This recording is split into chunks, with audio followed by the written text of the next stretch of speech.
They looked like the perfect couple, young, attractive, and deeply in love.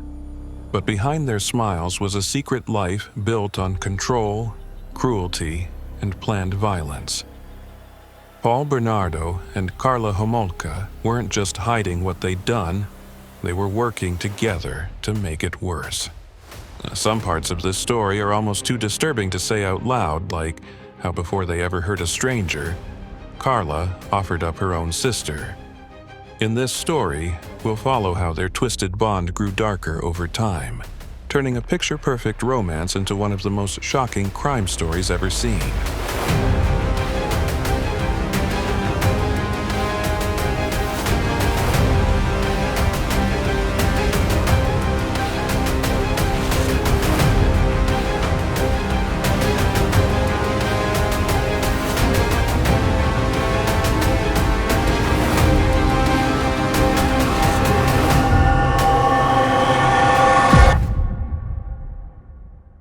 When evil meets evil, Karla Leanne Homolka was born on May 4, 1970, in the lakeside suburb of Port Credit, Ontario. Her upbringing, like many others, looked stable enough on the outside, but beneath the surface was a family marked by volatility. Her father, an immigrant from the former Czechoslovakia, drank heavily and often, and when he did, the household shifted. Arguments with her mother would erupt into chaos, while Karla and her two younger sisters learned to console each other in the aftermath. It was the kind of environment where silence became armor, and where pretending everything was fine was often easier than facing the truth. As a teenager, Karla worked part-time in a pet store, and to those around her she seemed like a normal, spirited girl. Someone who loved animals and had a rebellious streak that felt harmless. But there were small moments that didn't sit right. There was the time, for instance, that she allegedly threw a friend's pet hamster out of a window, killing it instantly. It was passed off as a joke, a strange accident, but it left a mark on those who remembered it. That incident, in hindsight, didn't just feel cruel, it felt telling. Despite that, she excelled in school, earning praise from teachers and maintaining good grades, though classmates described her as controlling and occasionally abrasive. She developed a fascination with crime novels. Nancy Drew, Hardy Boys at first, then darker stories, real ones. By the age of 12, she wasn't just reading about mysteries, she was studying them, folding herself into the logic of violence and obsession with a quiet, focused intensity. Her interest in the macabre deepened over time. She and her friends would dabble in the occult, hold seances, and speak casually about death as if it were something curious rather than final. She dressed how she wanted, acted how she pleased, and rarely cared what others thought. While some saw her as eccentric, none of them imagined that her strange fantasies would one day manifest in something no one could have prepared for. In 1987, at just 17 years old, Karla attended a pet industry convention in Scarborough, a suburb of Toronto. It was there, in the most ordinary of settings, that she met Paul Bernardo. He was 23, clean-cut, confident, and had the kind of practiced charm that made him seem older than he was. There was something about him that drew people in, especially young women. What Karla didn't know, or maybe what she didn't care to know, was that Paul had already begun laying the groundwork for the monster he would soon become. From the outside, Paul's life looked picture perfect. His family was well off. He was enrolled at the University of Toronto studying accounting, and he worked as a salesman, skills that sharpened his ability to persuade and manipulate. But, just like Karla's home, his was full of secrets. When Paul was only 9 years old, his father, Kenneth Bernardo, had been charged with abusing a young girl. The family tried to move on, to pretend it hadn't happened, but trauma like that doesn't disappear. It festers. What seemed to affect Paul even more deeply came later.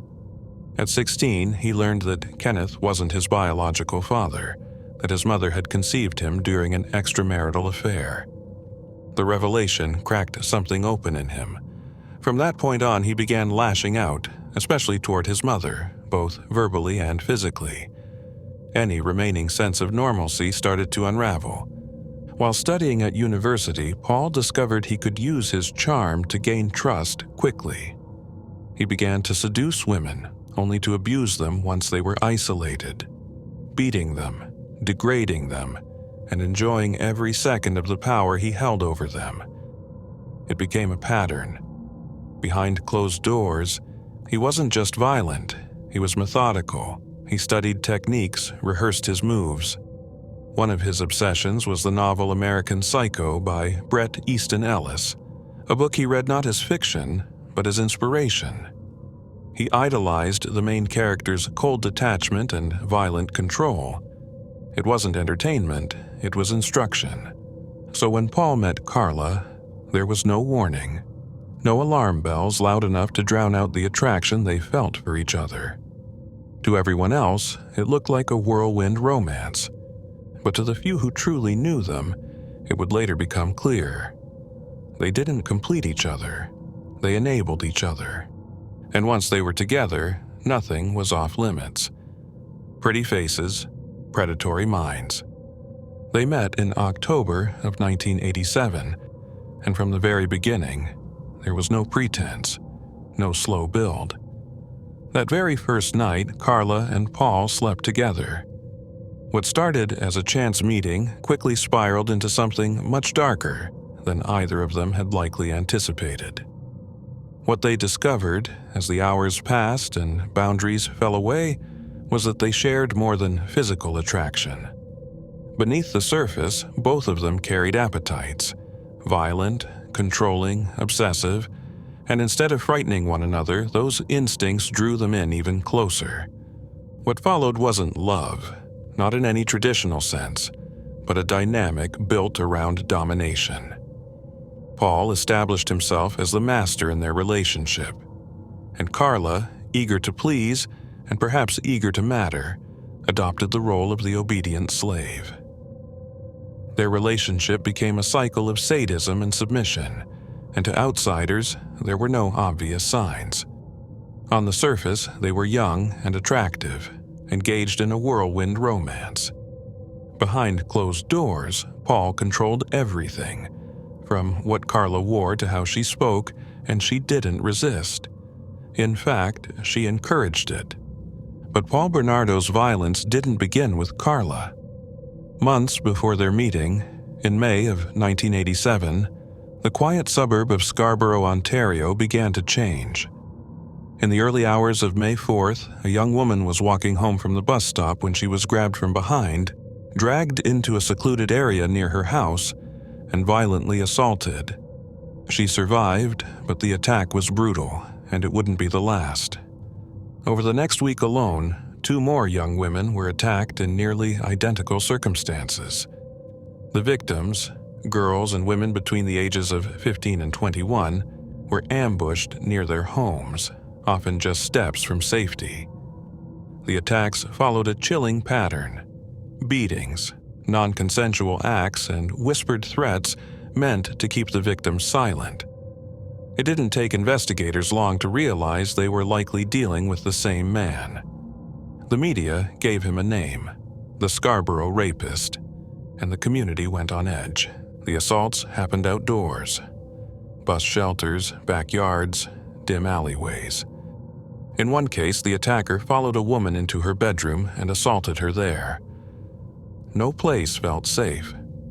No one knew when or where he'd strike next. And for nearly 5 years, he didn't stop. Officially, 19 women were attacked between 1987 and 1990, but unofficially, the number may have been much higher. Some survivors fought back. A few managed to escape.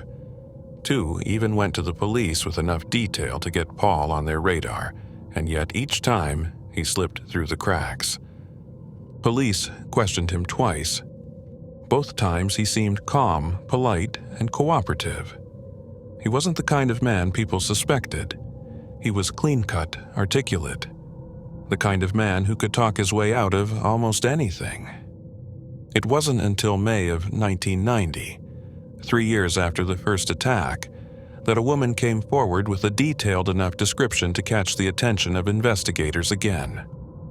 By November, they brought Paul in for questioning. He didn't resist. He walked into the station voluntarily, sat down with police, and even provided DNA samples. When asked why he thought they might be interested in him, he gave a quiet, almost casual answer. He suspected it might be because he resembled the composite sketch of the suspect. There was no panic in his voice, no sign of guilt or fear. He was released the next day. Outwardly, Paul and Karla's relationship continued to look like something out of a romance novel. They got engaged, posed for pictures, and gave off the appearance of a young couple in love. But Paul's desires were escalating, and he had become obsessed with a new idea, one he couldn't shake. He wanted to essay a virgin. Karla, who had been in a relationship before Paul, no longer fit that mold, and that bothered her. Not because she regretted her past, but because it upset him. Paul became fixated on Karla's younger sister, Tammy. She was 15, blonde like her sister and still innocent. Karla saw how he looked at her, and instead of confronting him or pulling away, she did something far more disturbing.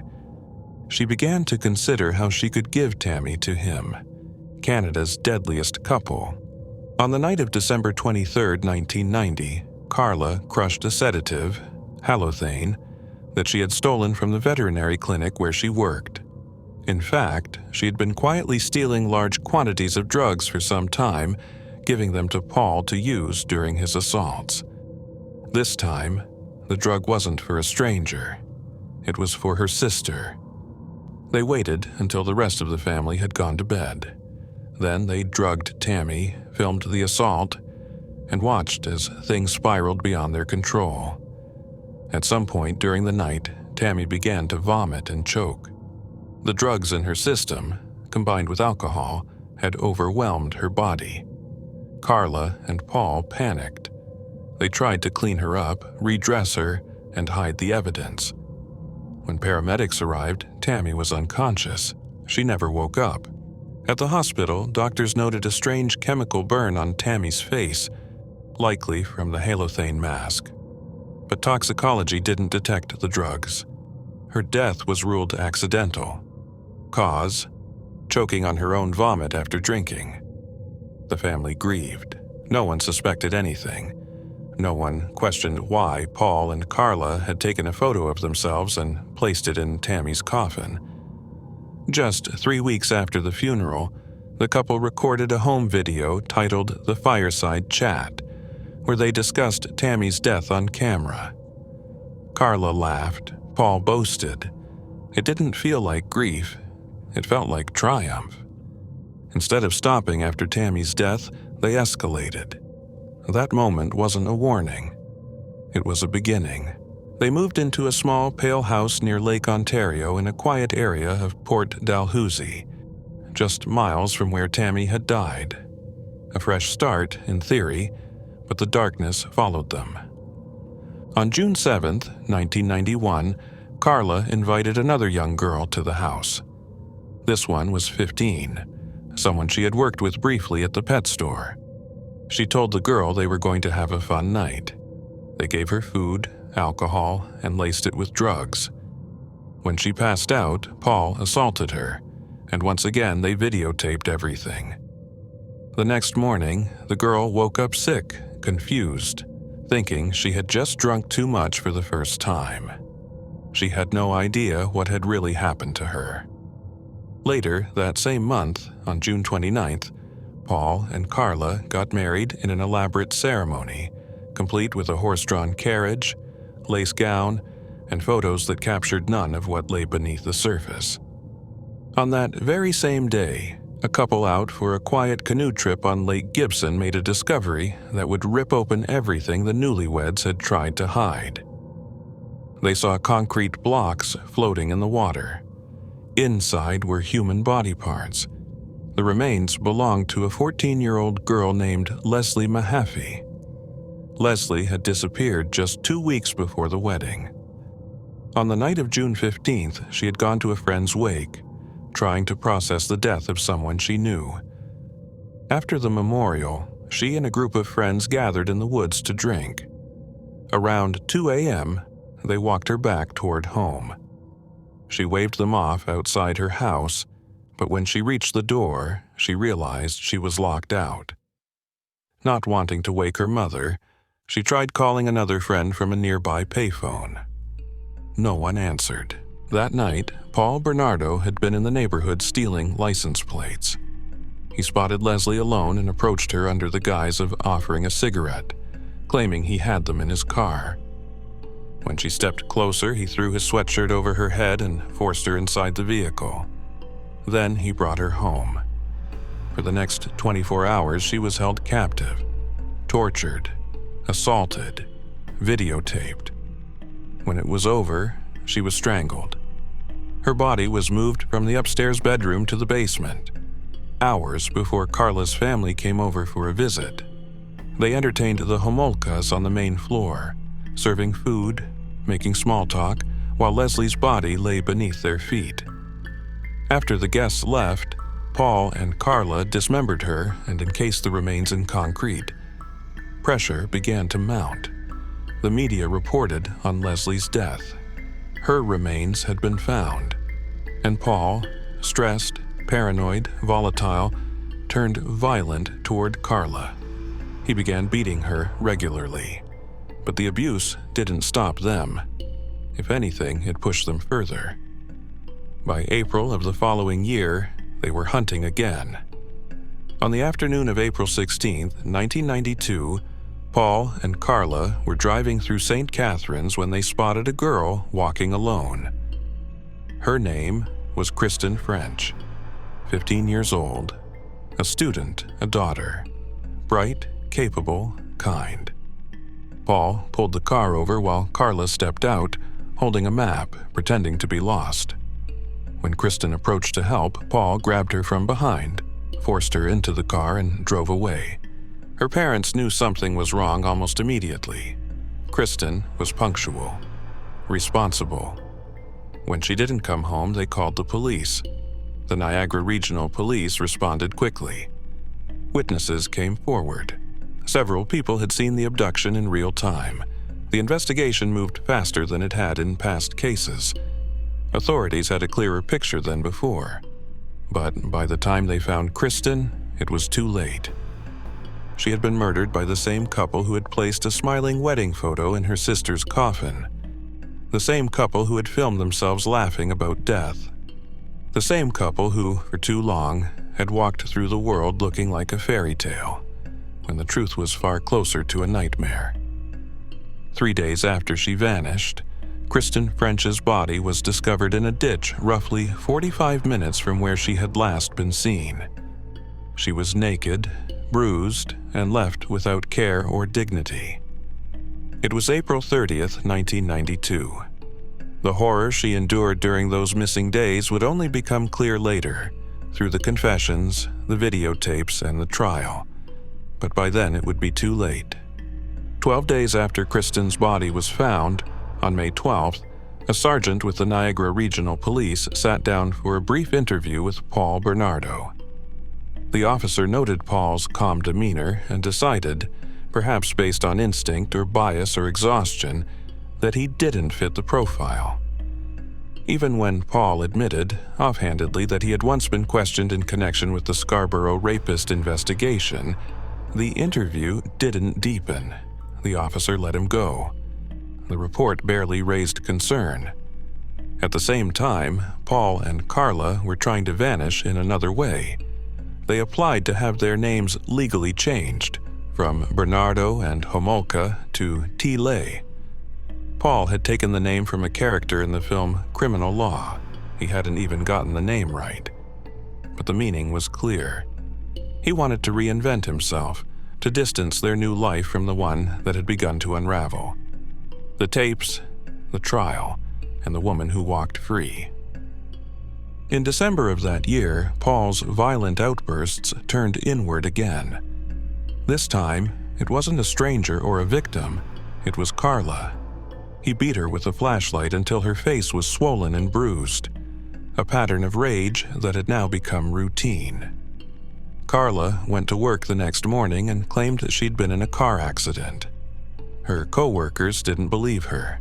The injuries were too severe, too specific, and too fresh. They alerted her parents, and it was her parents who came to the house and physically removed her. She resisted at first, frantic, panicked. She rushed back into the house, searching for something she wouldn't name. She didn't find it. The thing she had been looking for, something she hoped to retrieve before it fell into the wrong hands, was a set of videotapes. Tapes that recorded everything. Tapes that Paul had already hidden. Karla was taken to St. Catherine's General Hospital, where her injuries were photographed and documented. She told police that she had been abused for years, that she was afraid for her life, and that Paul had controlled every part of her existence. She filed charges. Paul was arrested, but released on his own recognizance shortly after. 2 months later, in February of 1993, Toronto police received the DNA results from the samples Paul had provided years earlier. The match was undeniable. Paul Bernardo was the Scarborough rapist. Karla was brought in again, this time by detectives who knew they were closing in. During her interviews, she began to open up, slowly at first, offering partial confessions laced with self-preservation. She claimed Paul was cold and distant, that their marriage had never been real, that he had treated her like an object from the very beginning. She told them about the violence, about the threats, about the fear that had governed her every move. She described the murders, not with remorse, but with a kind of numb detachment. She claimed she watched as Paul strangled Kristen French, that she felt nothing, because Kristen was already gone.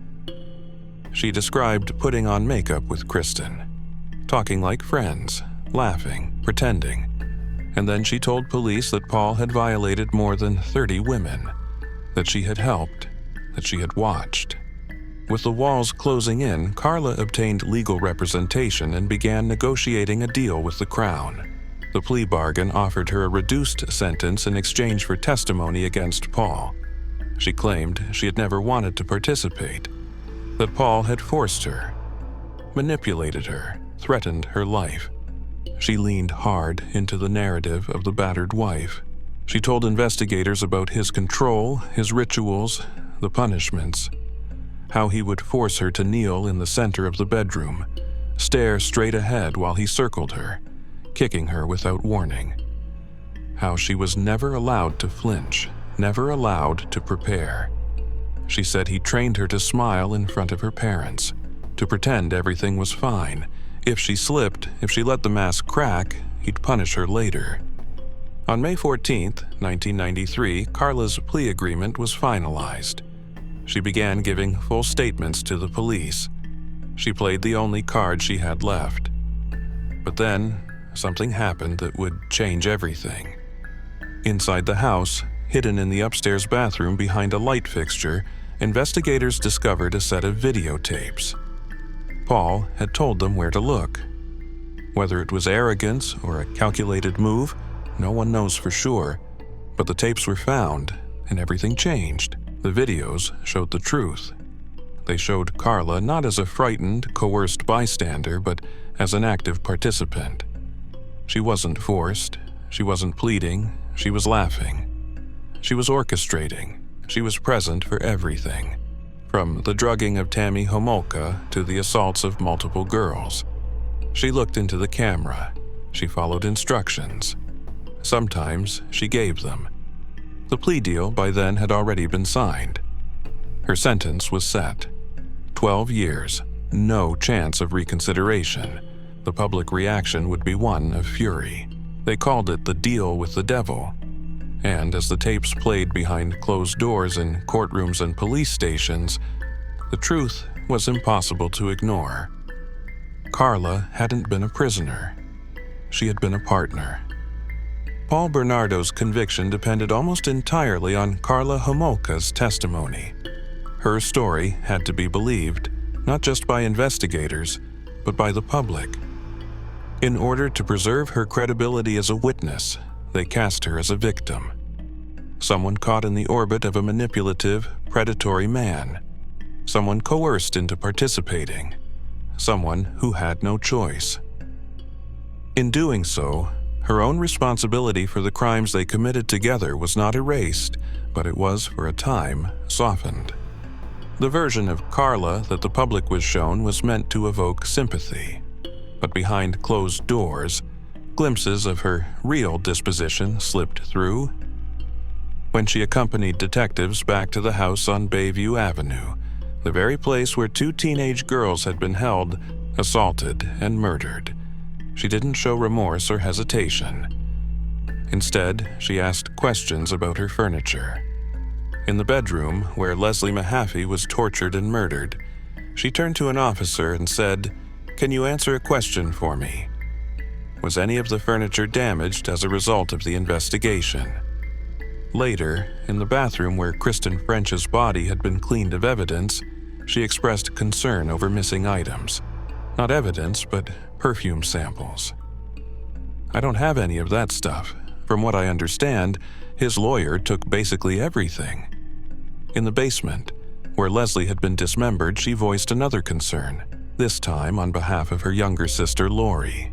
"Can I ask you a question? I'm afraid I can't do this. My sister wants it. Does that have to stay in there?" Her detachment, her self-interest, was jarring. And once the tape surfaced, revealing Karla not as a passive observer but an active participant, the public outrage exploded. The deal she had struck with the Crown, 12 years in prison with the possibility of parole after just 3, was seen for what it was: a miscarriage of justice. The press dubbed it the pact with the devil. Paul Bernardo was ultimately convicted on multiple counts of first-degree murder and non-consensual acts. On September 1, 1995, he was sentenced to life in prison without parole for at least 25 years. He would never walk free again. But even as he sat behind bars, Paul continued to deny responsibility for the murders. He blamed Karla, claimed she had murdered them, claimed that while he had committed non-consensual acts, he had never murdered anyone until she came into his life.